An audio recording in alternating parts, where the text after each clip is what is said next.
Hi, good evening everyone. Jai Hind. How are you all doing? कैसे हैं सब?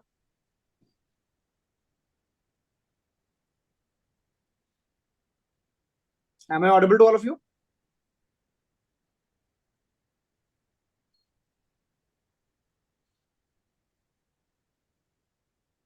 Okay. Since we are only a small group, आप अपना mic unmute कर सकते हैं so that we can have a discussion on your doubts. Feel free to open unmute your mics and also your cameras as well. While the others join, एक reason है why we are conducting this session, क्योंकि I got some feedback कि बहुत सारे बच्चे ऐसे हैं जो प्रॉब्लम्स फेस कर रहे हैं, specially with respect to mains. So I thought I should take one session. जो भी आपके डाउट्स हैं, I try to resolve them. तो जो भी आपके डाउट्स हैं, we will take on one by one. While बाकी बच्चे ज्वाइन कर रहे हैं, आप अपने डाउट्स धीरे धीरे पूछ सकते हैं। एंड वट एवर प्रॉब्लम्स जो आपको मेन स्पेसिफिक या फिर इवन जो प्रीलिम्स की आपको प्रॉब्लम्स आई इस बार, we can discuss that.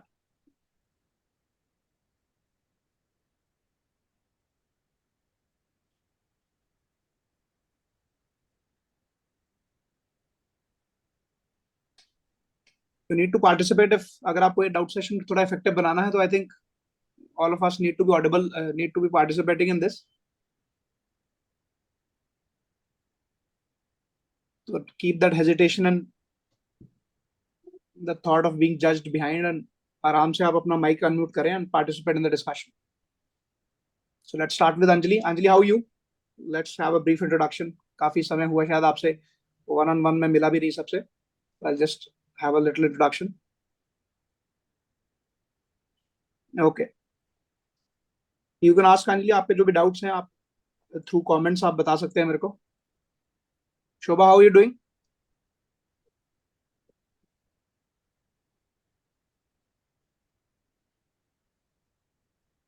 Shobha, am I audible to you?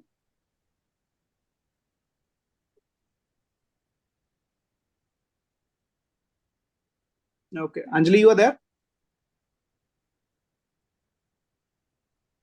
Okay, you are also in the library, or will you be able to speak?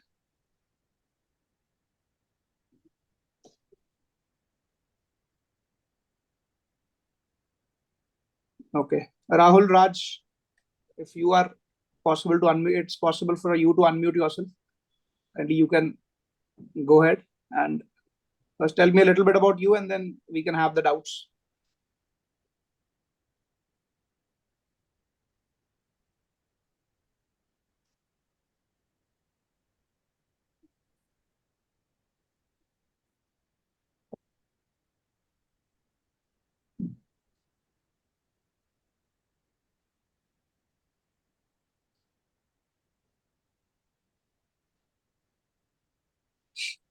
Okay, we have one query with respect to the note making. तो note making, फिलहाल हम जो बात करेंगे mains के बारे में बात कर लेते हैं कि मेंस की नोट मेकिंग कैसे करनी है। क्योंकि अभी प्रीलिम्स आपने दिया है, तो I believe most of the notes जो आपने प्रीलिम्स के लिए बना रखे होंगे, that are more than sufficient. Prelims के लिए एक एडिशनल चीज जो नोट बनाने पड़ते हैं हमें, दैट इज करंट अफेयर्स के notes.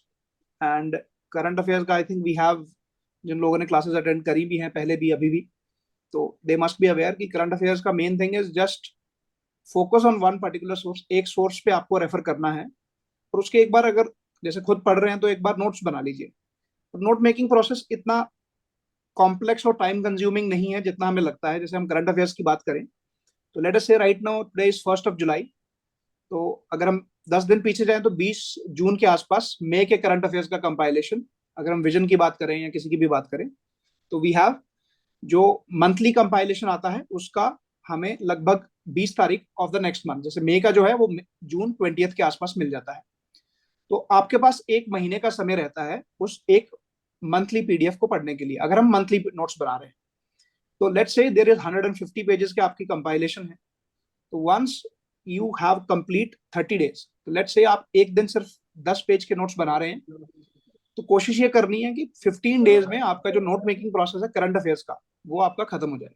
Once that is done, उसके बाद जो अगले 15 डेज हैं, you have to use it for revision. तो ऐसे जैसे जैसे बढ़ते जाएगा, तो आपके 15 डेज में रिवीजन भी होती जाएगी और साइड बाय साइड आपके जो करंट अफेयर्स के नोट्स हैं वो बनते भी जाएंगे.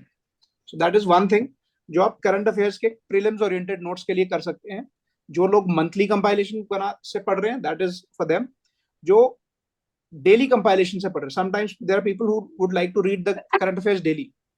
तो जो डेली पढ़ना चाह रहे हैं, तो डेली भी काफी ज्यादा पोर्टल्स ऐसे हैं जो न्यूज को अच्छे से आपको बिल्कुल समराइज करके देते हैं. तो you can also follow that.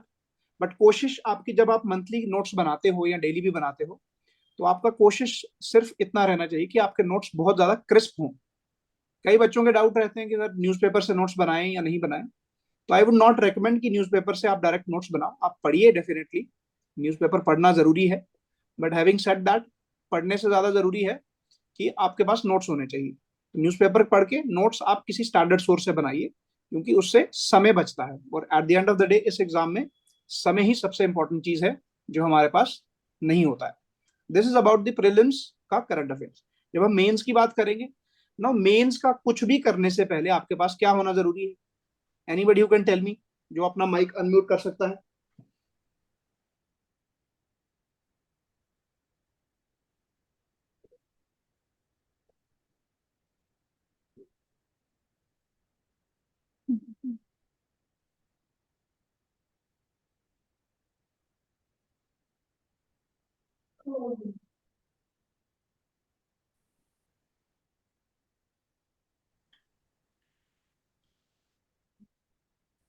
Am I audible to you? Kindly confirm. There was a power outage. Can you hear me, all of you?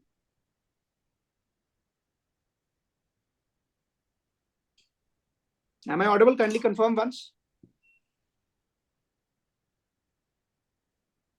Okay. So mains की जब हम तैयारी की बात करते हैं, we will not focus much on prelims. हम सिर्फ मेंस की बात करेंगे. प्रीलिम्स का हल्का सा we had mention about the current affairs. तो सबसे पहले मेंस के लिए हमें क्या चीजें जरूरी हैं before we start any kind of preparation? I believe all of you कुछ ना कुछ प्रिपरेशन अभी कर रहे होंगे. तो पहली जो सबसे इंपॉर्टेंट रिक्वायरमेंट है, आपको मेंस का सिलेबस देखना है पूरी तरीके से. व्हेन वी टॉक अबाउट कि मेंस का सिलेबस देखना है, सिलेबस का मतलब है आपको पूरा डिटेल्ड, आपको किसी भी वेबसाइट से मिल जाएगा. उसमें GS1 के सब कंपोनेंट, जैसे मॉडर्न हिस्ट्री में क्या क्या टॉपिक्स हैं, एंशियंट में क्या क्या टॉपिक है, आर्ट एंड कल्चर में क्या टॉपिक्स हैं, वर्ल्ड हिस्ट्री में क्या टॉपिक्स हैं, सोसाइटी में क्या टॉपिक्स हैं, वो पूरे आपको देखने हैं. सो पहली चीज जो आप रेफर करेंगे आज के बाद हमेशा जब भी आप मेंस की बात करेंगे, तो वो रहेगी मेंस का detail syllabus, number one. Number two, जो आपकी सिलेबस के बाद सबसे इंपॉर्टेंट चीज जो हमेशा आपकी गाइडिंग लाइट रहेगी आपकी मेंस की जर्नी में, दैट इज PYQs. तो PYQs आपको पढ़ने ही पढ़ने हैं. बिना PYQs के आपको पता ही नहीं चलेगा कि पढ़ना क्या है. कई बच्चे ही पूछते हैं कि सर क्या पढ़ना है या कैसे पढ़ना है. तो कैसे पढ़ना बाद में आता है, पहले क्वेश्चन यही है कि आपको पढ़ना क्या है. तो पढ़ना क्या है आपको तभी पता होगा जब आप PYQs देखेंगे. तो आज के बाद जब भी आप मेंस की तैयारी की बात रखेंगे अपने जहन में, अपने दिमाग में, क्योंकि अगले 3-4 महीने आई बिलीव या इवन दिसंबर तक आप फोकस मेंस का ही होना चाहिए. तो मेंस के लिए ये दो चीजें आपको हमेशा रेफरेंस के लिए रेडी रखनी है. एग्जाम्पल के तौर पे let's talk about GS1. GS1 की हम जब बात करते हैं तो हमें पता है कि what are the major components. Major components क्या है GS1 के? समबडी हु कैन टेल, क्या क्या मेजर कंपोनेंट्स हैं GS1 के? Anybody who can tell in the comment section or otherwise? For students who are not in library, kindly you can unmute yourself and participate in the discussion. क्योंकि if you participate, it will be more fruitful and आपको ज़्यादा value मिल सकती है session से. So that is my recommendation. Kindly unmute and participate in the discussion. Sir जैसे कि society का part sir काफी वेटेज रखता है इसमें. तो Okay, that GS1 is में society and sir art and culture. okay. So आपने दो चीजों की सर बात करी, according society to, and art and culture. Okay, जी जी sir. okay. Other than that,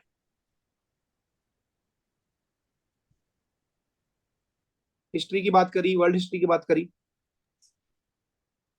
sir लेकिन PYQ के हिसाब से तो सर वर्ल्ड हिस्ट्री में तो सर ज्यादातर क्वेश्चन मतलब आए नहीं है सर PYQ के अकॉर्डिंग तो. Yes. तो PYQ क्यों करने हैं वो हमें अभी पता GS1 से ही क्लियर हो जाएगा. जैसे आपने मेंशन किया, कोई यू मेंशन समथिंग अंजलि ने मेंशन किया history, geography, society, then Ankita ने मेंशन किया पोस्ट इंडिपेंडेंस। तो लेट्स से कि हमारे मेजर मेजर कंपोनेंट्स की बात करें, number one we have let's say history, history में modern history. Then we have the second component जिसको हम ज्योग्राफी बोल सकते हैं, art and culture, number three. Number four में let's say world history. Number five में we have the post independence and number six we have society. तो ये 6 सब कंपोनेंट्स हैं हमारे जब हम GS1 की तैयारी की बात करते हैं। Now can anybody tell me what is the distribution of questions जो PYQ में पूछे जा रहे हैं ऑन दीज टॉपिक्स? एनीबॉडी? कितने क्वेश्चन हर साल हिस्ट्री से पूछे जा रहे हैं, ज्योग्राफी से पूछे जा रहे हैं? एनीवन?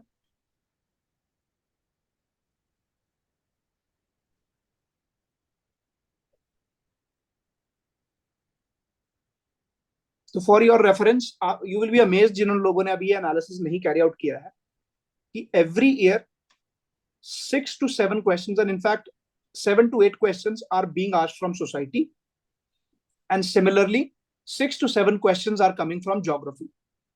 तो ये दो कंपोनेंट, टोटल क्वेश्चंस कितने होते हैं मेंस में? We have 20 questions. तो 20 क्वेश्चंस में से हमें majorly 14 questions on an average सिर्फ दो कंपोनेंट से आ रहे हैं। What are those components? Geography and society. Total हमने 6 गिने थे, उसमें वर्ल्ड हिस्ट्री में और पोस्ट इंडिपेंडेंस इंडिया में बेयरली क्वेश्चन आता है, कई बार एक क्वेश्चन आ जाता है, कई बार वो भी नहीं आता है। सो ये हमारे लिए लास्ट प्रायोरिटी रहेगा, क्या चीज? वर्ल्ड हिस्ट्री और पोस्ट इंडिपेंडेंस। और रिमेनिंग जो हमारे पास बचा मॉडर्न हिस्ट्री, तो मॉडर्न हिस्ट्री के लगभग 3 से 4 question on a rotation basis, and similarly art and culture के 2 से 3 क्वेश्चन पूछे जाते हैं। तो if we see the distribution, it is like 14 question पूछे जा रहे हैं from two major themes, that is geography and society. 3 से 5 क्वेश्चन हम बोल सकते हैं, 5 क्वेश्चन कंबाइंड मॉडर्न हिस्ट्री और आर्ट एंड कल्चर से पूछे जा रहे हैं। एक क्वेश्चन बचता है जो पूछा जा रहा है फ्रॉम द पोस्ट इंडिपेंडेंस और वर्ल्ड हिस्ट्री। तो नाउ PYQ सेकंड स्टेप है, जब आप ये चीज देखोगे कि कहां से कितने क्वेश्चन पूछे जा रहे हैं, तो देन यू विल अंडरस्टैंड कि आपको GS1 की जब तैयारी करनी है तो आपको कितना एफर्ट कहां पे लगाना है। अगर 14 क्वेश्चन आपको इन दो चीजों में से आ रहे हैं, यानी कि आपका 70% ऑफ द टाइम GS1 का जितना भी आप अलॉट करोगे, that has to go into preparation of geography and society, और remaining 30% will go to the art and culture and history. तो इसलिए हमारा PYQ और ये एनालिसिस जरूरी है before we even touch any kind of subject या नोट मेकिंग में भी जाए हम। ठीक है, तो ये चीज आपको सबसे पहले करनी है। ये आपको गूगल पे भी, यूट्यूब पे भी हजारों ऐसी वीडियोस मिल जाएंगी कि कोई भी अच्छी वीडियो आप देख सकते हैं इन टर्म्स ऑफ एनालिसिस। वीडियो नहीं देखनी आप, आपको गूगल करोगे तो you will get lot of websites, ये एनालिसिस किया गया है। मैंने भी एनालिसिस खुद नहीं किया, I have also recently I took a session, तो वहां पे I did this analysis with the help of certain websites. तो ये GS1 का एनालिसिस है जो मैंने आपको बताया। तो what are the key takeaways जो आप GS1 के इस एनालिसिस से अभी प्रिपरेशन, लेट्स से कि हम GS1 की तैयारी हमने शुरू करनी है, तो what would be your strategy? क्या आप करेंगे? What should be your scheme of action जो आप अडॉप्ट करना चाहेंगे? लॉजिकली थर्ड स्टेप क्या होगा इसमें? आपको पता है कि क्या क्या सब्जेक्ट्स है मेंस में, सिलेबस है। सेकंड, आपने देख लिया कि डिस्ट्रीब्यूशन क्या है। तीसरा क्या स्टेप होना चाहिए आपका? सर वेटेज के हिसाब से उन टॉपिक्स पे या उन सब्जेक्ट्स पे ज्यादा सर ध्यान देना चाहिए। यस, वो ध्यान देना है। और उससे भी इंपॉर्टेंट चीज ये है कि अभी आपको तीसरी चीज आइडेंटिफाई करनी है। अगर ये ज्योग्राफी के 7 क्वेश्चन पूछे जा रहे हैं, सोसाइटी के 7 क्वेश्चन पूछ रहा है वो, तो किन थीम्स पे ज्यादा रेपिटेशन है, ये भी एनालिसिस हमने किया। तो उस एनालिसिस में ये पता चला, फॉर एग्जाम्पल पहले हम हिस्ट्री की बात करें, अगर मॉडर्न हिस्ट्री की, तो मॉडर्न हिस्ट्री में 4 या 5 की थीम्स हैं जो बार बार वो रिपीट कर रहा है। सबसे पहला थीम है जो हमारी इंडिपेंडेंस मूवमेंट्स हैं, क्विट इंडिया मूवमेंट हो गई, नॉन कोऑपरेशन मूवमेंट हो गई, स्वदेशी हो गई। तो ये जो मेजर मूवमेंट्स हैं, दिस इज वन थीम। दूसरा थीम जो बहुत ज्यादा पूछा गया है वो है सोशो रिलीजियस रिफॉर्म मूवमेंट्स, जिसमें ट्राइबल मूवमेंट्स को भी हम मान लेते हैं। तीसरी चीज जो पूछी गई है कि इकोनॉमिक इंपैक्ट क्या रहा ब्रिटिश एम्पायर की पॉलिसीज का, ईस्ट इंडिया कंपनी की इकोनॉमिक पॉलिसीज का, इकोनॉमिक इंपैक्ट क्या रहा इंडिया पे। फिर वो कई बार स्पेसिफिक क्वेश्चन पूछ लेता कि इस आर्टिजन्स पे क्या इंपैक्ट रहा, एग्रीकल्चर पे क्या इंपैक्ट रहा, रेलवेज पे क्या इंपैक्ट रहा, इसके अलावा एक और जो मेजर क्वेश्चन पूछा गया है मॉडर्न हिस्ट्री में, दैट इज पर्सनालिटी बेस्ड।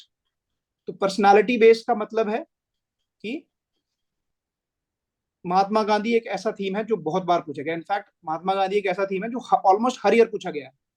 कई बार महात्मा गांधी का डायरेक्ट किसी चीज पे फिलोसफी पूछा जाता है, कई बार उनका फ्रीडम मूवमेंट पे इम्पैक्ट, कई बार उनका comparison for example Rabindranath Tagore की फिलोसफी के साथ ऑन एजुकेशन एंड नेशनलिज्म, ये क्वेश्चन पूछा गया 2023 या 24 में। तो ये जो मेजर पर्सनालिटीज है, इसमें भी थीम ये है कि वो ऐसा कोई पर्सनालिटी नहीं पूछ रहा है जो हम नॉर्मली पढ़ते नहीं है। स्पेक्ट्रम भी हम पढ़ते हैं तो वहां से भी ये चीजें कवर हो जाती है। तो मेजर मेजर जो पर्सनालिटीज हैं वो पूछी गई है मॉडर्न हिस्ट्री में। इसी तरीके से अगर हम आर्ट एंड कल्चर का एनालिसिस करें तो आर्ट एंड कल्चर में ये पाया गया है कि the major questions that are coming, एक क्वेश्चन आपका होगा समवेयर अराउंड वैदिक एज या इंडस वैली सिविलाइजेशन, कि उसमें सोसाइटी कैसी थी, इकोनॉमी कैसी थी, वुमेन का स्टेटस क्या था। या एक क्वेश्चन था कि ऋग्वेदा टाइम से लेटर वैदिक पीरियड कैसे डिफरेंट है इन टर्म्स ऑफ स्पेसिफिक, उसने पूछा इकोनॉमी और सोसाइटी को लेकर। तो ये हमारा थीम हो गया, ऋग्वेदिक या फिर वैदिक पीरियड जो है वो हमारा एक थीम हो गया। सिमिलरली इंडस वैली सिविलाइजेशन हमारा एक थीम। जब हम बात करते हैं डायनेस्टीज की, तो फिर वो डायनेस्टीज का कंट्रीब्यूशन पूछता है in terms of art, architecture, literature, religion, वो भी स्पेसिफिक मेजर डायनेस्टी। ऐसी कोई डायनेस्टी उसने कम पूछी है जो हम मेजर नहीं है। चोला का पूछ लेगा, पल्लवाज, गुप्ताज, मौर्याज। तो इन सब की जो मेजर मेजर डायनेस्टीज हैं उनका आर्ट एंड कल्चर में बहुत ज्यादा इंपॉर्टेंट। जैसे उसने एक क्वेश्चन पूछ लिया कि दिल्ली सल्तनत का क्या कंट्रीब्यूशन रहा टेक्नोलॉजी के डोमेन में। तो जब हम ये एनालिसिस कैरी आउट करेंगे तो फिर हमें पता रहेगा कि अभी हमें किताब खोलनी है तो क्या पढ़ना है, उस बुक से क्या पढ़ना है। तो ये आपका बैकग्राउंड है किसी भी चीज में। ये हमने GS1 की बात करी और GS1 में भी हिस्ट्री की बात करी और हमने आर्ट एंड कल्चर की बात करी। तो वैसे ही जब हम GS वाइज एनालिसिस करेंगे तो हमें ये थीम्स जो हैं ये नोट करके रख लेने हैं। I will give you an example. GS2 के जब मैंने थीम्स बनाए लास्ट ईयर 2023 में, जब मैंने मेंस दिया, तो मैंने PYQs का एनालिसिस करा and I made certain notes based on those, just PYQs के सेपरेट नोट्स बनाए, not on the PYQs but PYQ के थीम्स के। तो यू विल बी अमेज्ड कि उस ऑलमोस्ट आई थिंक 30 टॉपिक्स के मैंने नोट्स बनाए होंगे। Out of that at least 7 to 8 questions were directly asked in the mains final exam. तो वो रेपिटेशन बहुत है, जस्ट वो घुमा के आपको पूछ लेगा सेम चीज पे थोड़े डिफरेंट एंगल से। सो इसलिए ये आपका बैकग्राउंड किसी भी चीज में, 1 में बात कर रहे हैं, 2 में, 3 में, ये चीज आपकी बेयर मिनिमम फर्स्ट स्टेप होना चाहिए। So once you have done this background, उसके बाद आपकी तैयारी शुरू होती है। बट अगर आप डायरेक्ट तैयारी शुरू करेंगे और ये पीछे वाला स्टेप नहीं करेंगे, आपको ये नहीं कि सारा एक बार एनालिसिस कर लेना है। आपको हमेशा जब प्लानिंग करते हैं अपनी पढ़ाई की तो keep it very simple. Simple in the sense कि सपोज अभी से आपको कैसे करना है, तो पहले आप GS का एक पोर्शन उठाइए, फॉर एग्जाम्पल सिर्फ GS1 उठाइए और साथ में ऑप्शनल उठाइए। Don't make it too complex for yourself. अपनी आपकी तैयारी जो है वो जितना आप ज्यादा कॉम्प्लेक्स करोगे उतना ही वो आपके लिए दिक्कत करता जाएगा। So at any given point of time आपके शेड्यूल में 3 से ज्यादा चीजें नहीं होनी चाहिए, और वो 3 चीजें हैं क्या है। नंबर 1 आपका ऑप्शनल। इस वक्त की अगर हम बात करें ऑप्शनल, लेट्स से आप कितने घंटे ऑन एन एवरेज अभी पढ़ाई कर पा रहे हैं आप, व्हाट इज द एवरेज। अगर आप, I believe most of you are preparing full time,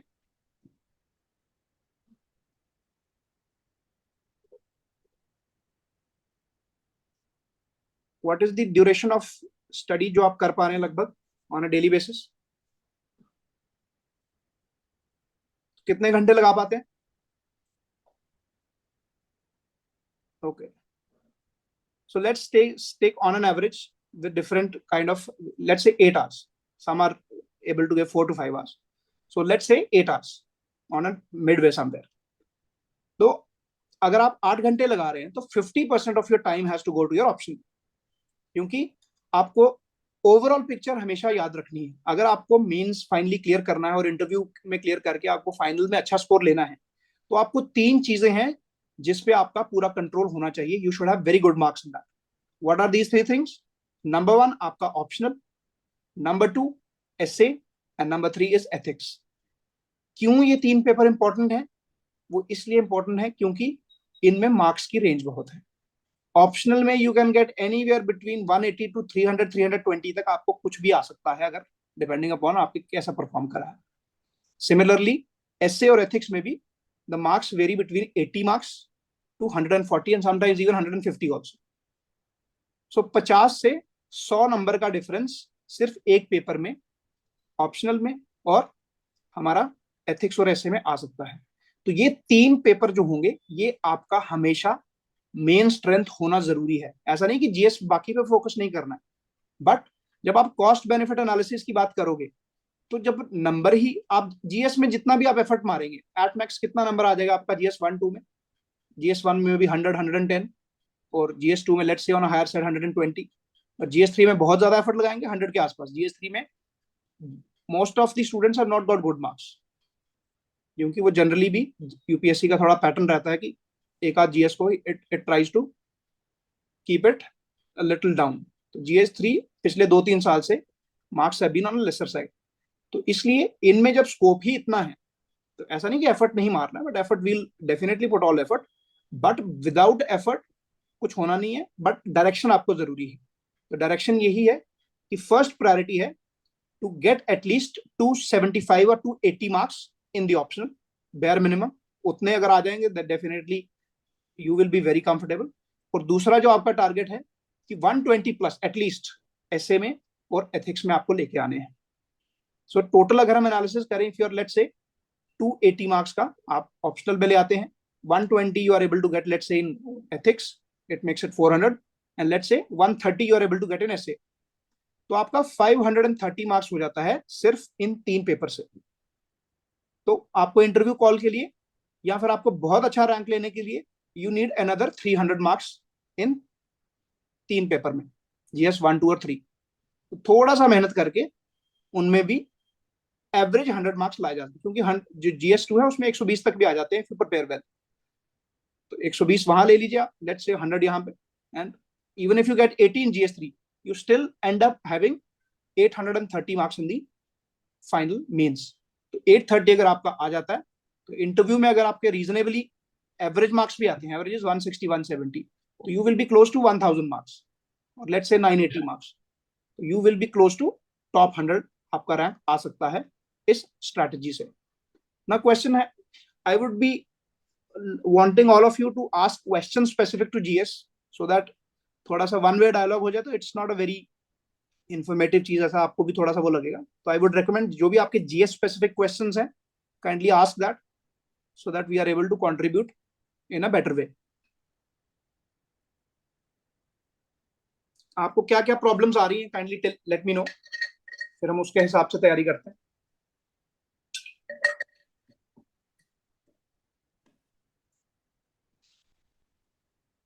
sir जैसे कि सर अभी मैं GS1 के नोट्स बना रहा था, ओके तो सर इसमें ज्योग्राफी पार्ट में आपका जो सिलेबस के अकॉर्डिंग सर जो important geographical phenomena such as earthquake tsunami volcano, sir ये तो हम डिजास्टर मैनेजमेंट में भी पढ़ेंगे फिर। जी।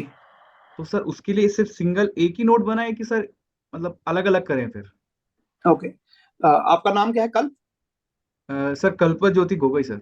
Okay, would it be fine if I call you Kal? जी जी सर। ओके तो कल उसमें जो आपका क्वेश्चन है कि ज्योग्राफी में भी पूछा जाएगा, डिजास्टर मैनेजमेंट में आपको ये अंडरस्टैंड करना है, डिजास्टर मैनेजमेंट में सेम चीज एक डिफरेंट एंगल से पूछी जाएगी। वो ये पूछा जाएगा कि डिजास्टर मैनेजमेंट के लिए सरकार ने क्या क्या इनिशिएटिव्स लिए हैं, what are the ways in which we can tackle that disaster. But जब हम GS1 की बात करते हैं तो GS1 में आपकी रिक्वायरमेंट होगी कि what is the reason behind that happening.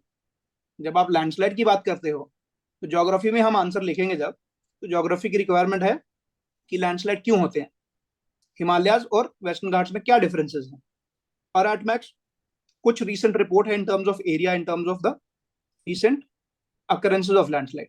लेकिन जब हम वही डिजास्टर मैनेजमेंट में सवाल होगा, आपको ये नहीं पूछेगा कि वाई लैंडस्लाइड्स आर हैपनिंग, वो पूछेगा कि लैंडस्लाइड मैनेजमेंट और मिटिगेशन के लिए क्या प्लान्स बनाए जा सकते हैं और क्या गवर्नमेंट इनिशिएटिव्स हैं। तो वो थोड़ा सा अलग बन जाता है। तो आपको ज्योग्राफी में जब आप नोट्स बना रहे हो तो your focus should be on geography. Yes, आपको समझना है चीजों को अच्छे से, डिजास्टर मैनेजमेंट की requirement would be little different. Okay,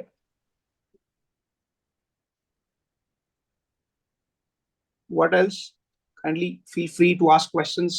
जिनके पास, जो लाइब्रेरी में नहीं है, kindly ask questions, and those who are in the library, kindly you can ask your questions in the comment section so that we are able to solve most of the queries that you are having.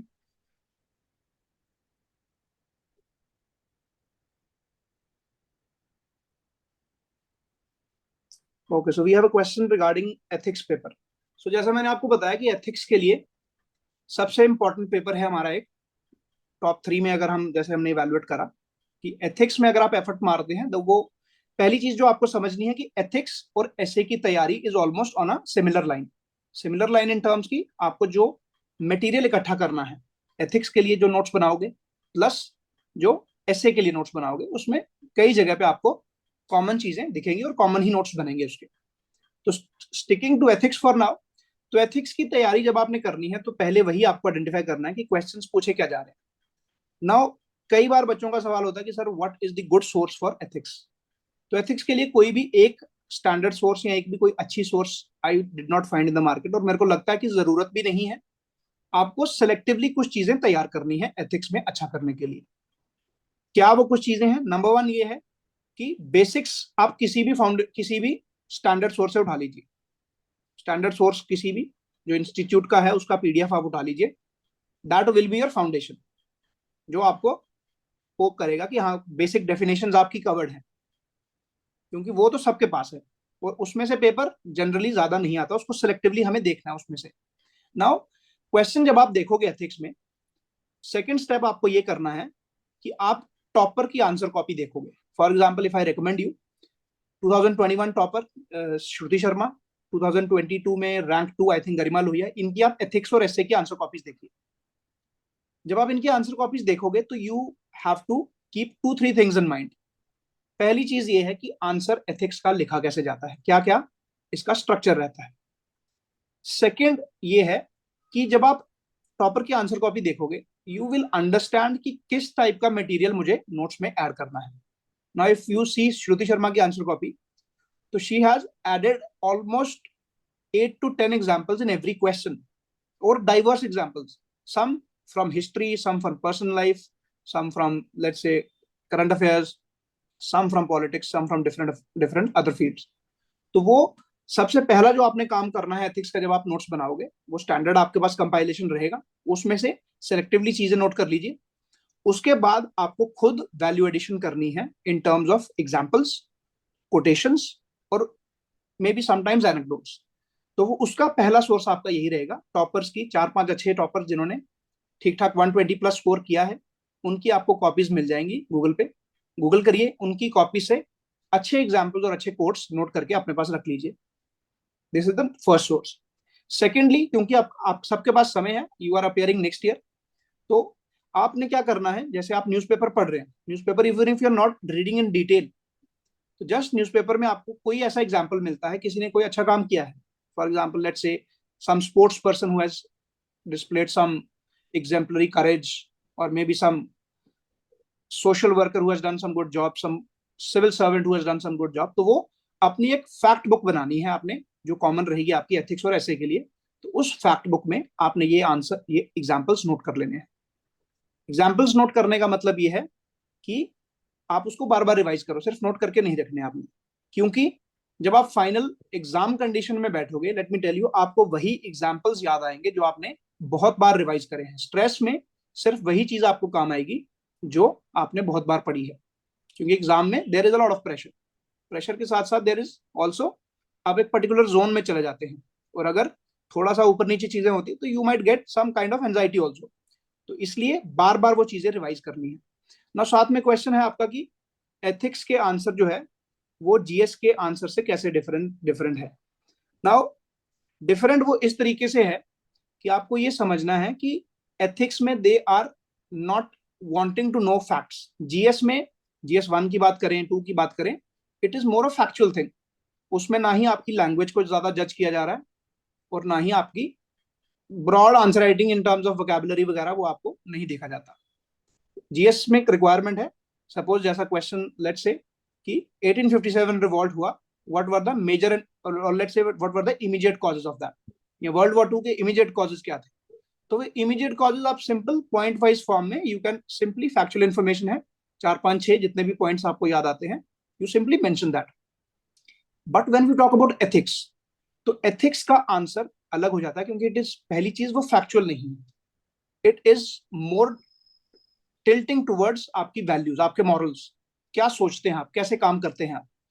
तो these are the things जो आपको help करेंगी। Now once you understand a particular question, for example 2023 में पहला ही या 24 में I think first question was regarding artificial intelligence और उसके एथिकल एंगल, तो वो जीएस पॉइंट ऑफ व्यू से आपने नहीं लिखना है। तो एथिकल एंगल जब आप सोचोगे तो आपका दिमाग ऑटोमेटिकली काम करना शुरू हो जाना चाहिए कि जब हम एआई की बात करते हैं तो आज एआई किन किन फील्ड्स में अप्लाई हो रहा है, हर फील्ड में हो रहा है, तो स्टार्ट वहीं से कर लेना। पर्सनल लाइफ में क्या इश्यूज आते हैं एथिकल एआई के, you can say about privacy, you can say increasing lethargy among youth should be active but वो it is becoming more unproductive in a way। आप फिर उसके बाद इंडिविजुअल डोमेन से उठ के आप सोशल डोमेन में जा सकते हैं, सोशल डोमेन से उठ के आप नेशनल डोमेन से जा सकते हैं, इंटरनेशनल डोमेन में जा सकते हैं, वॉर पे जा सकते हैं, जियो पॉलिटिक्स में जा सकते हैं। तो आपको सोचना उस तरीके से है कि जो जो चीजें उसके साथ डायरेक्टली इनडायरेक्टली अफेक्टेड हैं वो आपने उसमें मेंशन करनी है। और तीसरी चीज एथिक्स में रहेगी, सम काइंड ऑफ थिंकर अगर आपको मिलता है उसके कंसर्निंग, वो आपको ऐड कर देना है। कोई कोट अगर आपको उसके कंसर्निंग मिलता है, और सबसे जो मेन क्रक्स है एथिक्स का, दैट इज एग्जाम्पल्स। एथिक्स के आंसर को सब्सटैंशिएट करने के लिए आपके पास बहुत सारे एग्जाम्पल्स होना जरूरी है, और ये किस तरह इंक्लूड करने हैं उसके लिए we need to read a few toppers answer copies. तो टॉपर्स आंसर कॉपी डेफिनेटली देखिए, वहां से बहुत कुछ सीखने को मिलता है, ब्लाइंडली कुछ नहीं फॉलो करना है, बट जो चीजें आपको लगता है कि वहां पे अच्छी हैं तो डेफिनेटली वो सब फॉलो करिए। आशीष का सवाल है कि क्या हम शॉर्ट नोट्स बनाना अभी से शुरू कर सकते हैं, तो शॉर्ट नोट्स डेफिनेटली आपको अभी से ही शुरू करना है ना। एक चीज ये भी है कि जब हम नेक्स्ट ईयर के लिए टारगेट कर रहे हैं तो आपको पहले ब्रॉड स्ट्रैटेजी पता होना चाहिए कि अगले साल तक हमने करना क्या है।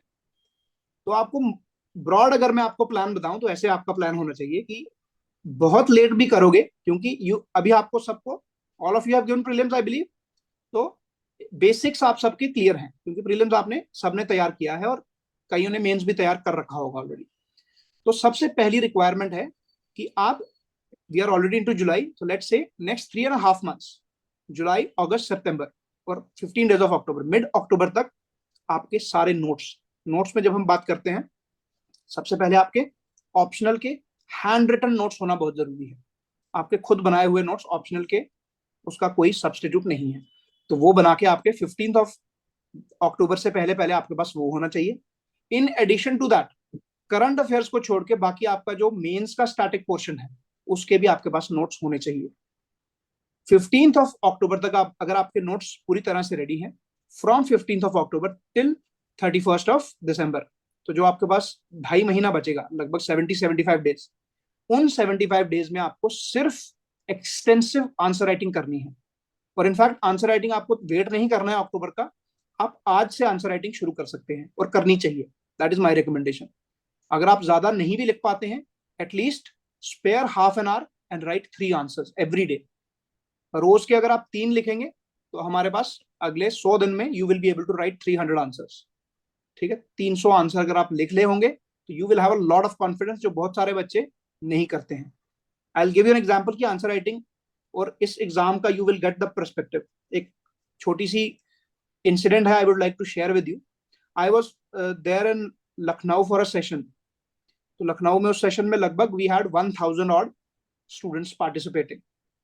तो किसी का यही डाउट था कि सर मेंस में आंसर राइटिंग प्रैक्टिस कैसे करनी है, आंसर राइटिंग को इंप्रूव कैसे करना है।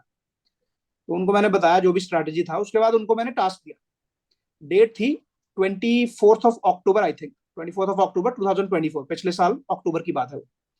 तो उनको मैंने टास्क दिया कि आज से आपने सिर्फ 2 क्वेश्चन रोज लिखने हैं, और 1 महीने बाद आप मेरे को मेल करके या फिर मैसेज करके मेरे को बताइए कि how many answers have you been able to write. ना मेरा आप सबसे सवाल है कि कितने बच्चों ने आपके ख्याल से मुझे वो मेल करा होगा कि सर आज मैंने पिछले 1 महीना इतने आंसर्स लिखे हैं। Anybody who can take a wild guess in that?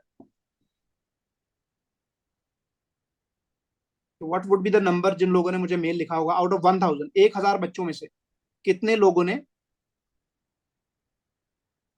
Discipline में रह के एक महीना प्रैक्टिस करने के बाद? So Kalp has 15 to 20. Suraj, how come you arrive at 29 specific number? Anjali says hardly 50. Shobha says 10 to 15. Anybody else? कोई और गेस्ट लेना चाहेगा? तो यू विल बी सरप्राइज्ड, 1000 बच्चों में एक महीने बाद यानी कि 24 नवंबर को मेरे को सिर्फ और सिर्फ एक मेल आया, ओनली वन स्टूडेंट, और वो एग्जैक्टली हमें बताता कि क्यों यूपीएससी का सक्सेस रेट उतना है, कि 10 लाख बच्चों में से सिर्फ 1000 ही क्यों सेलेक्ट होते हैं। वो इसलिए क्योंकि जो छोटी छोटी चीजें हैं जो हमें करनी चाहिए, पता सबको है कि करनी है, बट करता कोई नहीं। So that is exactly the reason कि success rate is point some percentage और इवन लेस देन 1%। तो अगर 1000 बच्चों में से सिर्फ एक बच्चे ने लिखा है तो डेफिनेटली 10 लाख में से एक ही 1000 बच्चे सिलेक्ट होंगे, उससे ज्यादा होंगे नहीं। सीट्स भी नहीं है और लोग मेहनत भी नहीं करते हैं। तो आंसर राइटिंग आज से आपको शुरू करनी है। आप 2 आंसर लिखें, 3 लिखें, 4 लिखें, that is up to you, but write at least 2 तो आपको लिखने ही है। जस्ट इमेजिन कि अभी से लेके मिड अक्टूबर तक आप 2 आंसर्स लिखें, तो by October you will be having 300 answers already practised. उसके बाद का जो आपके पास 70 दिन है, let's say you attempt full length test on a daily basis, रोज 3 घंटे बैठ के आंसर लिख रहे हो, तो बाय द टाइम दिसंबर आएगा you will have written so much, और आपका कॉन्फिडेंस लेवल इतना ज्यादा होगा कि यू उस कॉन्फिडेंस के बेसिस पे ही आप एग्जाम क्लियर कर लोगे। फिर दिसंबर जब खत्म होगा, कम 1 जनवरी, तो 1 जनवरी से सिर्फ प्रीलिम्स डेडिकेटेड आपको पढ़ाई करनी है। करंट अफेयर्स आपका all along right from today tomorrow रोज चलेगा। तो ये सिंपल सा आपको ब्रॉड फ्रेमवर्क है जो ऊपर नीचे आप कर सकते हैं अपने हिसाब से, ज्यादा टिल्ट नहीं करना है इसको, बट अपनी रिक्वायरमेंट के हिसाब से और अपने एफर्ट्स के हिसाब से इसको आप ऊपर नीचे करके थोड़ा सा मोल्ड करिए। और इसको अगर आप बिल्कुल सिंसियरली फॉलो कर पाए कि मिड अक्टूबर या इवन सितंबर तक भी अगर आप थोड़ा एक्स्ट्रा एफर्ट मारें, तो सितंबर तक अगर आप पूरा मेंस अपना तैयार कर लें, 3 महीने उसके बाद सिर्फ रिविजन करनी है और सिर्फ आंसर राइटिंग करनी है, तो nobody can stop you from clearing this examination, अगर आप ऐसी स्ट्रैटेजी अपना रहे हैं। प्रॉब्लम्स डेफिनेटली आती हैं हमें, problems will keep coming, service में भी आएंगी जब सर्विस में चले जाएंगे आप, बट चीजों को बिल्कुल सिंप्लीफाई करना है, कॉम्प्लेक्सिटी नहीं बनानी है। तो ये थोड़ा सा ब्रॉड फ्रेमवर्क है कि कैसे आपको बनाना। और नोट्स मेकिंग की बात है तो आशीष, कैन यू बी स्पेसिफिक, आप किस चीज के नोट मेकिंग की बात कर रहे हो? क्योंकि नोट मेकिंग भी बहुत सारी डाइवर्स चीजों की है, करंट अफेयर्स की हो सकती है, ऑप्शनल की हो सकती है, स्टैटिक में जीएस 1 2 3, किस चीज की बात कर रहे हैं आप?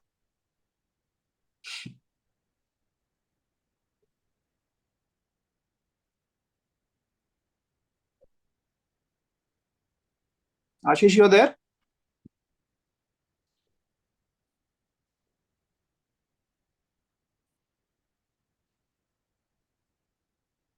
हम मेंस में मिडिवल के ज्यादा क्वेश्चंस नहीं आते हैं, बट फिर भी art and culture specific question पूछे गए हैं, तो पूरी तरह से आई वोंट रेकमेंड कि आप स्किप करिए। जो मेजर डायनेस्टीज हैं उसको आप डेफिनेटली पढ़ के जाना, क्योंकि क्वेश्चंस हमेशा मेजर डायनेस्टीज के आए हैं। जैसे मैं एक सवाल आपको पहले भी बताया कि मिडिवल से सवाल था कि दिल्ली सल्तनत के पीरियड में साइंटिफिक कॉन्ट्रीब्यूशंस क्या रहे दिल्ली सल्तनत के, तो वो आप उसको थोड़ा सा कोशिश करनी है कि ना हो, उसको स्किप नहीं करना है। So Vaishali has a question. How many of you are also appearing for PCS also? State PCS कितने लोग एग्जाम दे रहे हैं साथ में? My recommendation is definitely exam देना चाहिए आपको।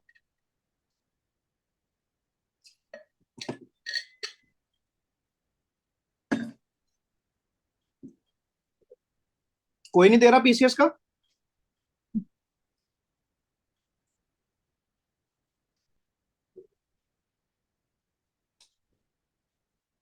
ओके, चलो जो लोग पीसीएस का दे रहे हैं, तो जनरली आजकल क्या ट्रेंड है कि पीसीएस का जो फॉर्मेट है, सिलेबस है, वो यूपीएससी के साथ काफी ज्यादा अलाइंड है, तो ज्यादा दिक्कत आता नहीं है। बट सिंस आपको लग रहा होगा कि you are way deep into the UPSC journey but still you are new to the UPSC journey, तो my recommendation is first focus आप यूपीएससी पे रखिए, पीसीएस आप अपने आप बैलेंस कर लेंगे, क्योंकि यूपीएससी लेवल की अगर आप तैयारी कर रहे हैं तो पीसीएस में एज लॉन्ग एज सिलेबस बिल्कुल एंटायरली डिफरेंट नहीं है तो वो अलग बात है। अगर सिलेबस मिलता जुलता है तो जब आप यूपीएससी की तैयारी करेंगे पीसीएस आपका ऑटोमेटिकली क्लियर हो जाएगा। हो गई पेड इन एपीएससी।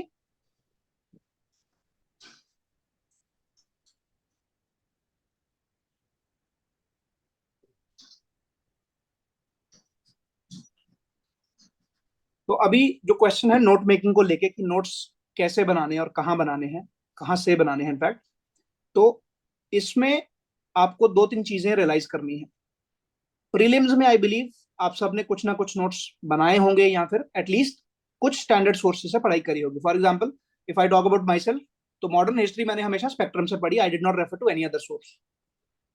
तो वैसे ही आपने भी किसी ना किसी सोर्स से प्रीलिम्स का स्पेसिफिक जो भी है या तो नोट्स बना के पढ़ा होगा या किसी स्टैंडर्ड सोर्स से पढ़ा होगा। माई रिकमेंडेशन इज उस सोर्स को स्टिक करिए, क्योंकि वो ऑलरेडी आप 5-6 बार पढ़ चुके हैं और 5 बार 10 बार पढ़ लेंगे तो वो अच्छे से तैयारी आपका हो जाएगा। नाउ नोट बनाने किस चीज के हैं, अगर स्टैटिक पोर्शन है हमारे पास तो let's talk about first GS 1। तो जीएस 1 में हमने कंपोनेंट्स की बात करी, तो ज्योग्राफी आपने जिस भी सोर्स से पढ़ा हुआ है तो आप उसी सोर्स से आई वुड रिकमेंड आप कंटिन्यू करिए। जस्ट पीवाईक्यू देखिए, मेंस का सिलेबस देखिए, अगर आपको लगता है कि आपकी स्टैंडर्ड सोर्स में या फिर किसी भी कंपाइलेशन से जहां आपने पढ़ा है उसमें वो टॉपिक नहीं है तो वो टॉपिक आप नोट कर लीजिए, क्योंकि सारा आप नोट बनाएंगे उसका that is not also very a good idea. ठीक है, आप स्टैंडर्ड सोर्स उठाइए, जैसे आपको लगता है कि बहुत बड़ा ही सोर्स है तो फिर आप कर सकते हैं। जैसे हिस्ट्री मेरे को लगता है modern history, it's my personal view कि जो स्पेक्ट्रम की किताब है वो बड़े अच्छे तरीके से डिजाइन करी गई है, उसके हर चैप्टर के पीछे भी समरी दी हुई है, अपेंडिक्स में भी काफी चीजें अच्छे तरीके से दे रखी हैं।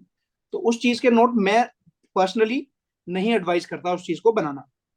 तो अगर नहीं बनाने हैं तो किस चीज के बनाने हैं, तो जीएस 1 की जैसे हम बात करें तो जीएस 1 में सबसे इंपॉर्टेंट सोसाइटी के नोट्स बनाए अच्छे से। जैसा हमने पहले ही देखा जैसा हमने पहले ही देखा कि सोसाइटी के लगभग 7 से 8 सवाल पूछे जा रहे हैं। तो सोसाइटी का सबसे पहला स्टेप आपका जब जीएस की तैयारी करोगे, आपको सबसे पहले ये 14 क्वेश्चंस आपके सिक्योर करने हैं। कौन से 14 क्वेश्चंस? 7 आपका सोसाइटी अच्छा होना चाहिए और ज्योग्राफी अच्छा होना चाहिए। तो 14 अगर आप अपने क्वेश्चंस और नोट्स अच्छे कर लेंगे, ज्योग्राफी मैंने आपको जैसे बताया, ज्योग्राफी अपने आप में किसी भी सोर्स से आपने पढ़ा है उसको स्टिक करना है। जो आप प्रीलिम्स में पढ़ते हैं उसके अलावा ज्योग्राफी का एक टॉपिक है जो हम प्रीलिम्स में नहीं पढ़ते हैं, and that is distribution of की नेचुरल रिसोर्सेस। ठीक है, कि रिसोर्सेज कहाँ कहाँ पे अवेलेबल है वो हम इतने अच्छे से नहीं पढ़ते हैं। तो वो आप किसी भी स्टैंडर्ड कंपाइलेशन से उठा के अपने नोट्स में ऐड कर लीजिए, या अपने खुद 20-25 पेज के 30 पेज के नोट्स बना लीजिए, गूगल पे आपको आराम से मिल जाएगा ना। ये भी रहता है कि सर किस सोर्स को रेफर करें, स्टैंडर्ड आप कोई भी उठाओगे दैट वुड बी सफिशिएंट। अगर आपको लगता है किसी पर्टिकुलर टॉपिक में इनसफिशिएंट है कंटेंट तो इमीडिएटली आपने गूगल पे जाना है और उसको नोट कर लो, that is more than sufficient. तो ज्योग्राफी आपका हो गया। बात करें सोसाइटी की, तो सोसाइटी का मेंस का सिलेबस रखिए अपने सामने और साथ ही साथ अपने पास आप पीवाईक्यूज सामने रखिए। तो जब आप इन दोनों चीजों को कंबाइन करेंगे फिर आपको सोसाइटी के नोट्स बनाना शुरू करना है। तो सोसाइटी के नोट्स आपको बनाने हैं, दैट इज डेफिनेटली रिक्वायर्ड, क्योंकि सोसाइटी में जिन लोगों का सोशियोलॉजी ऑप्शनल है मे बी उनको शायद ना जरूरत पड़े, बट सोसाइटी में भी कई चीजें हैं जो स्पेसिफिक, इसमें भी ऐसा नहीं कि आपको पूरा स्क्रैच से खुद बनाना है, इसमें भी आपको स्टैंडर्ड कंपाइलेशन पहले रेफरेंस के लिए यूज कर ले, वहां से अच्छी चीजें उठा लीजिए, फिर गूगल से उसको वैल्यू ऐड कर लीजिए। Other than this, world history के नोट्स आई वोंट रिकमेंड कि आप बनाइए। World history as it is किसी भी कंपाइलेशन का उठा लीजिए और उसको 1-2 बार पढ़ दीजिए, दैट्स इट। क्योंकि वर्ल्ड हिस्ट्री आज सच एक सवाल 2 सवाल तो कभी पूछे ही नहीं गए, एक सवाल पूछा गया है।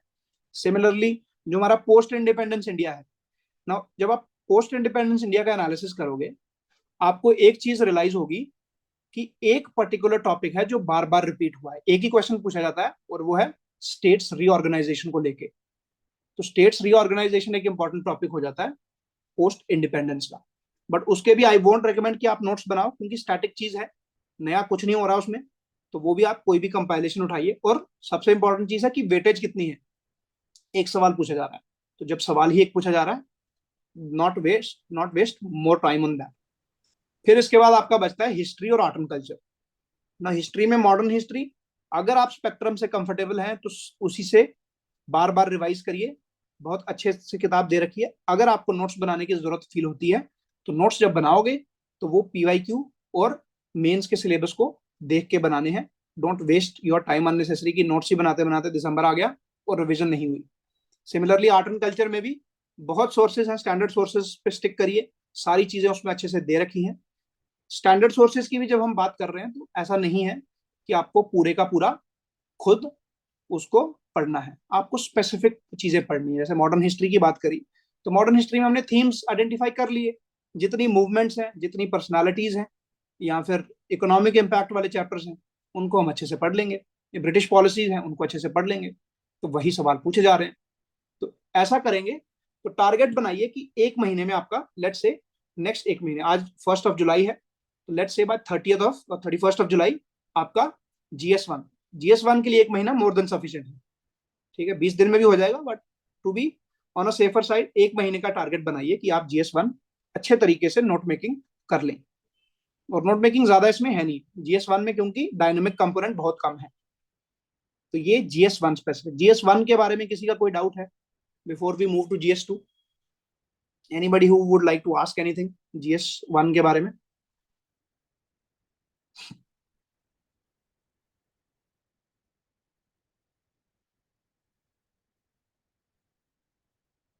No questions on GS1?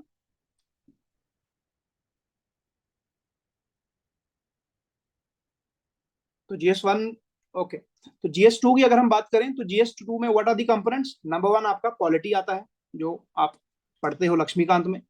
Laxmikant को छोड़ के जो टॉपिक है गवर्नेंस के और पॉलिटी के, सेकंड हमारा वो आ जाता है। और तीसरा आ जाता है हमारा इंटरनेशनल रिलेशंस और थोड़ा बहुत सोशल जस्टिस का कंपोनेंट। तो इंटरनेशनल रिलेशंस की अगर बात करें तो इंटरनेशनल रिलेशंस अगेन, जब बहुत बड़े बड़े इंस्टीट्यूट्स मार्केट में बैठ के पूरी मेहनत कर रहे हैं तो आपको समय क्यों बर्बाद करना उसमें? कोई भी स्टैंडर्ड कंपाइल, क्योंकि उसमें वैल्यू एडिशन आप क्या ही करोगे। पूछा गया है इंडिया यूएस रिलेशंस के बारे में, तो जो चीजें हुई हैं वो ही हैं। आपके लिखने का, आंसर लिखने का अंदाज बदल सकता है, बट उसमें टाइम वेस्ट नहीं करना है। यस, करंट अफेयर्स आप अपडेट करते रहोगे तो कोई भी स्टैंडर्ड कंपाइलेशन उठाओ, वहां से आईआर वाला पोर्शन आपका कवर हो जाएगा। Don't waste time. अगर नोट्स बनाने भी हैं तो वैसे ही किसी स्टैंडर्ड सोर्स से शॉर्ट नोट्स बना लो, उससे आपका आईआर कंपोनेंट कवर हो जाएगा। अगर हम पॉलिटी की बात करें, most of you have refer to Laxmikanth, या किसी और सोर्स से भी आपने पॉलिटी पढ़ा है अभी तक? क्योंकि ओके, तो इंटरनेशनल रिलेशंस वीक होने के यही कारण है शोभा, क्योंकि बहुत बार ऐसा होता है कि हम उसको रिवाइज नहीं कर पाते हैं उतने अच्छे से। स्टैटिक पोर्शन बाकी हम बात करें तो हम 5-10 बार रिवाइज करते हैं, बट आईआर जब आप 5-6 बार 10 बार पढ़ लोगे तो वो सारे आपको स्पेसिफिक पॉइंट्स याद रहेंगे, क्योंकि क्वेश्चन आएगा किसी मल्टीलेटरल इंस्टीट्यूशन के बारे में, ब्रिक्स के बारे में पूछेंगे। तो दो ही चीजें हो सकती हैं, ब्रिक्स की हिस्ट्री और ब्रिक्स के रिसेंट इनिशिएटिव, और उसका लार्जर जियोपॉलिटिक्स पे क्या इम्पैक्ट है वो आप पूछ सकते हैं। तो उसका एक ही है कि आप एक स्टैंडर्ड सोर्स पे स्टिक करिए और उसको बार बार रिवाइज करिए। That is the recommendation for IR, ठीक है। और दूसरा जो चीज है, लक्ष्मीकांत आई बिलीव आप सबने उस वहीं से पढ़ी है पॉलिटी। तो जो टॉपिक्स आपने, फिर यहाँ भी आपकी जो गाइडिंग लाइट है दैट इज योर मेंस का डिटेल सिलेबस। तो डिटेल सिलेबस खोलो और जो जो टॉपिक आपको लगता है कि लक्ष्मीकांत में आपने पढ़ रखा है वो आप वहां पे टिक कर लो कि ये कवर हो चुका है। उसको छोड़ के जितने भी टॉपिक बचेंगे that will not be more than 25 to 30 topics. और यहां भी मैं आपको बोलूंगा ये जो 25 से 30 टॉपिक की आप लिस्ट बनाओगे, इसके साथ आपने पीवाईक्यूज का एनालिसिस से जो आपके कॉमन थीम्स आ रहे हैं वो भी आपने ऐड करनी है। तो at max it will be 30-35, at max 40 topics. तो ये 40 टॉपिक के ही आपको GS2 में नोट्स बनाने हैं। अनलेस आप चाह रहे हो कि पॉलिटी के भी बनाओ तो दैट्स अ डिफरेंट थिंग। जिस भी सोर्स से आपने अभी तक 5-7-10 बार पढ़ा है, kindly stick to that for the basics of the polity. उसको छोड़ के जो सुप्रीम कोर्ट की जजमेंट्स हैं या फिर जो कमेटी रिकमेंडेशंस हैं, कमेटी के नाम हैं, वो आप तैयार करोगे और वो आपको नोट्स बनाने हैं। तो वैसे पॉलिटी का भी जो गवर्नेंस वाला और ये वाला पोर्शन है उसमें भी it will not be more than 40 topics के आसपास। तो जब आप 40 टॉपिक भी अगर लेके चलें तो let's say you start in अगस्त, तो अगस्त लास्ट तक आपका GS2 कंप्लीटली कवर हो जाएगा। फिर आपका आता है GS3। कोचिंग का मेंस, कोचिंग का आई एम नॉट श्योर कि आप किस मटेरियल को रेफर करा है आपने। लक्ष्मीकांत इनफ है। लक्ष्मीकांत के अलावा जो बाकी सोर्सेज हैं वो मैंने जैसे आपको कहा कि एक दो सोर्स से मिक्स करके अपने नोट्स बना लेने हैं उन स्पेसिफिक टॉपिक्स पे। IR के लिए you can refer anything, but जो गवर्नेंस वाला पोर्शन है और जो बाकी रिकमेंडेशंस हैं, सुप्रीम कोर्ट जजमेंट्स हैं, उसके लिए आपको अपने नोट्स बनाने पड़ेंगे खुद। That is recommended.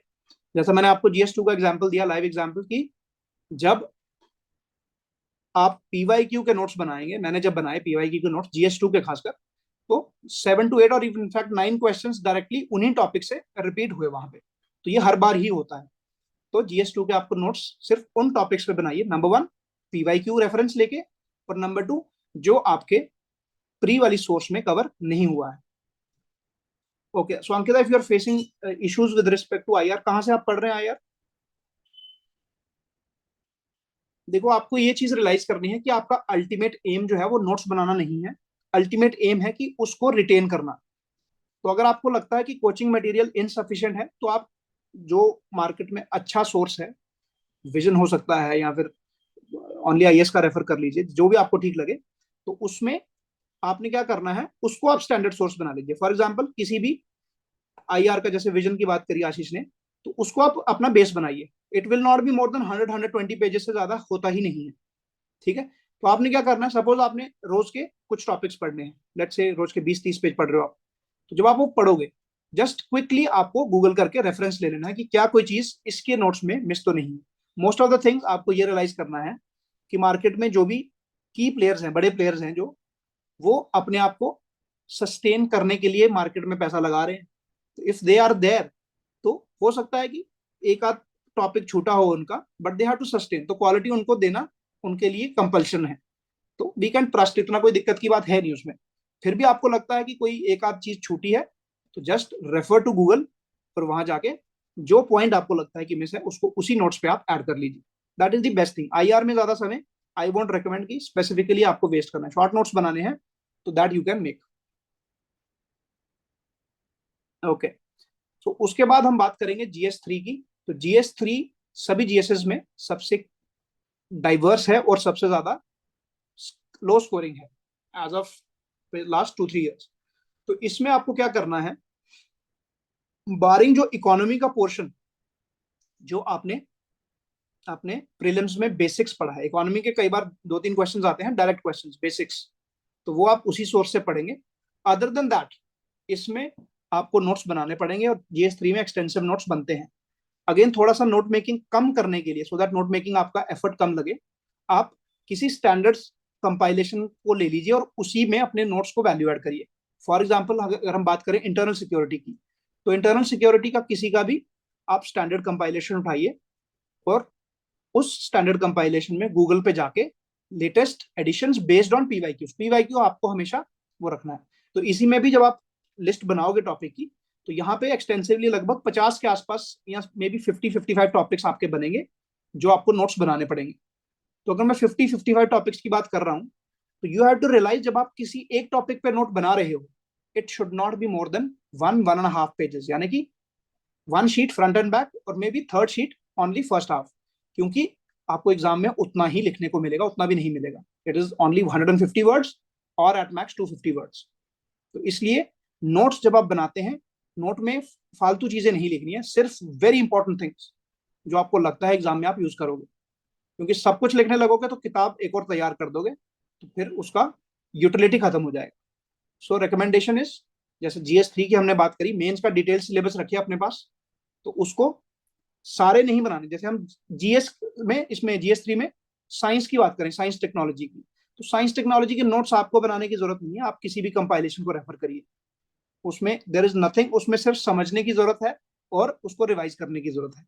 Science technology में कैसे क्वेश्चन आए हैं, पहले क्वेश्चन लाइक 2022 में क्वेश्चन आया regarding James Webb telescope. Directly उन्होंने क्वेश्चन पूछ लिया कि जेम्स वेब टेलीस्कोप क्या है, उसकी क्या फंक्शनैलिटी है। सिमिलरली आई थिंक 2023 में चंद्रयान को लेकर सवाल आया। तो ऐसे सवाल बार बार पूछे जाते हैं, जो बिल्कुल आपको उसमें एफर्ट कुछ नहीं है, जस्ट स्टैंडर्ड सोर्स लीजिए और बार बार उसको पढ़िए। Other than this, internal security, disaster management, environment को भी मैं बोलूंगा, एनवायरनमेंट के भी आप सारे नोट्स खुद मत बनाइए, क्योंकि एनवायरनमेंट मोस्टली करंट ओरिएंटेड रहती है। तो करंट ओरिएंटेड कोई कंपाइलेशन लीजिए, वहां से फिर नोट्स बनाइए। तो वहां से जब आप टॉपिक वाइज नोट्स बनाएंगे तो डेफिनेटली आप इसको कंट्रोल कर पाओगे। तो लेट्स से कि आप ये GS3 की जो कार्रवाई है वो आप सितंबर में शुरू करते हैं, बहुत ज्यादा टाइम लग गया तो लेट्स से 45 डेज, उससे ज्यादा जरूरत भी नहीं पड़ेगी और आप लगाना भी नहीं चाहिए। सो बाय 15 अक्टूबर आपका GS1 2 3 रेडी हो जाना चाहिए। नाउ इसमें बचता है हमारा GS4। तो GS4 में जैसा मैंने आपको बताया, GS4 के लिए अक्टूबर तक का वेट नहीं करना है। GS4 के लिए आप लेट्स से आप वीकेंड्स रख लीजिए, सैटरडे संडे आप सिर्फ GS4 और एसए की तैयारी करोगे, एथिक्स एंड एसए। तैयारी क्या करनी है? PYQs देखो, टॉपर्स आंसर कॉपीज देखो, वैल्यू एडेड मटेरियल यूज करो और किसी स्टैंडर्ड कंपाइलेशन से नोट्स बना लो। That is all that is required to be done. और फिर उसके बाद जब 15 अक्टूबर आ जाएगा, उसके बाद इट इज ऑल अबाउट कितनी आंसर राइटिंग प्रैक्टिस आप करते हो। लेट मी टेल यू, जितने भी आप नोट्स बना लो, जितना भी आप पढ़ लो, जब तक आप आंसर राइटिंग प्रैक्टिस नहीं करोगे तो मेंस में स्कोर नहीं आएगा। तो मेंस में स्कोर लाने का एक ही तरीका है, रिवाइज एंड आंसर राइट। तो ये ब्रॉड आपका स्ट्रैटेजी रहना चाहिए अगले 3-4 महीने का, इनफैक्ट दिसंबर तक का। जब दिसंबर में पहुंच जाओगे with sufficient answer writing practice, तो फिर जनवरी में बिल्कुल आंखें बंद करके प्रीलिम्स में कूद जाना है और प्रीलिम्स आराम से फिर निकल जाएगा, जब आप 5 महीने की तैयारी सिर्फ स्पेसिफिकली प्रीलिम्स के लिए करोगे। Now if you have any questions you feel free to ask. क्या क्या सवाल हैं आपके? For those of you who are there with not in the library, आप डायरेक्टली अपने सवाल पूछ सकते हैं। जो लाइब्रेरी में है, kindly you can tell in the comment section.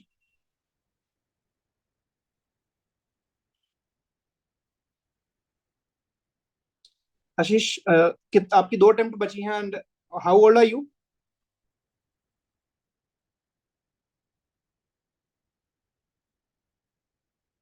Okay, तो आपको 2 देनी ही पड़ेंगी। इट मीन्स 2 आपको लॉजिकली नेक्स्ट ईयर एंड 26-27 आपकी फिर लॉजिकली बनेगा।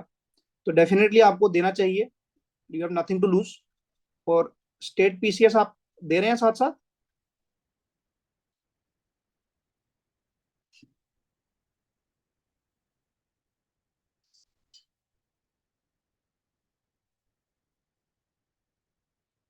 You giving state PCS also? My recommendation would be कि स्टेट PCS भी साथ साथ दीजिए, क्योंकि समय मिल जाता है, काफी समय है आपके पास अभी अभी भी। ओके, तो डेफिनेटली आपको तैयारी करनी चाहिए, there is nothing wrong in it. और क्योंकि आपने मेंस दे रखे हैं तो आपको एक्सपीरियंस भी है। And let me tell you, अगर आप एक साल अच्छे से, क्योंकि मेंस आपने ऑलरेडी दे रखा है, तो आपको बिल्कुल बेसिक्स आपके सारे कवर्ड हैं, एक स्ट्रैटेजी से अगले एक साल चलेंगे तो definitely there is every possibility कि अगले साल जब आप पेपर दोगे तो you will get through. But उसके लिए वही है कि जो एक पर्टिकुलर माइंडसेट रखना है और स्ट्रैटेजी बना के रखनी है कि चीजें सिंपल रहें और एडिक्वेटली कवर रहें। 10 बार आप रिवाइज कर दो करंट अफेयर्स, 10 बार आप स्टैटिक पोर्शन रिवाइज कर दो, 10 बार आप अपना ऑप्शनल रिवाइज कर दो, तो मोर लाइकली कि एग्जाम ये क्लियर हो जाता है, प्रोवाइडेड आपने उसके बाद सफिशिएंट आंसर राइटिंग प्रैक्टिस करी है। तो समय है अभी, पर्याप्त समय है अगले साल के लिए भी, तो थोड़ी सी मेहनत करिए, definitely there is every possibility.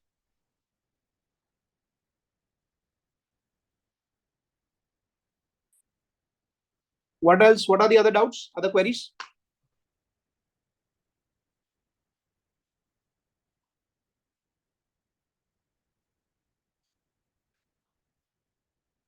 और किसी को तैयारी में कोई दुविधा आ रही है, some problem that you are facing? Anjali, Ankita, Ashish, Kalp, Gogoi, Niranjan, Raj, Shobha and Suraj, any problems that you're facing?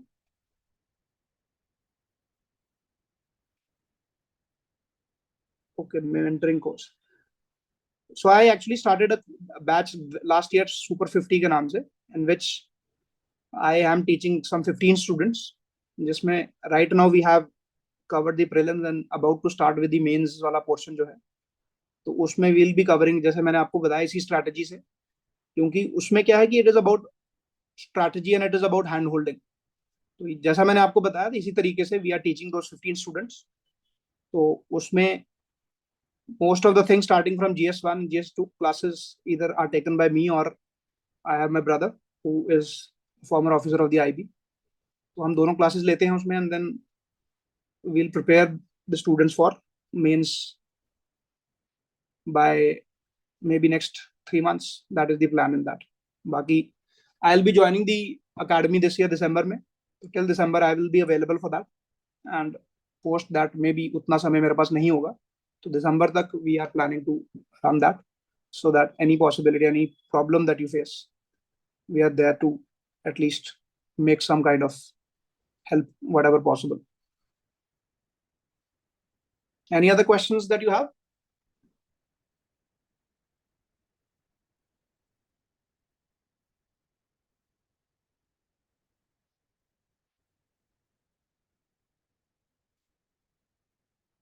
Okay, so I believe some of the queries that you had have been answered. And in case you find any problems, feel free to get in touch, and please do participate in classes whenever it happens. Not just because एक चीज जो हम realize नहीं करते हैं वो हमें बाद में पता चलती है कि this exam is not just about prelims, this exam is not just about mains, this is also about the personality test or the interview.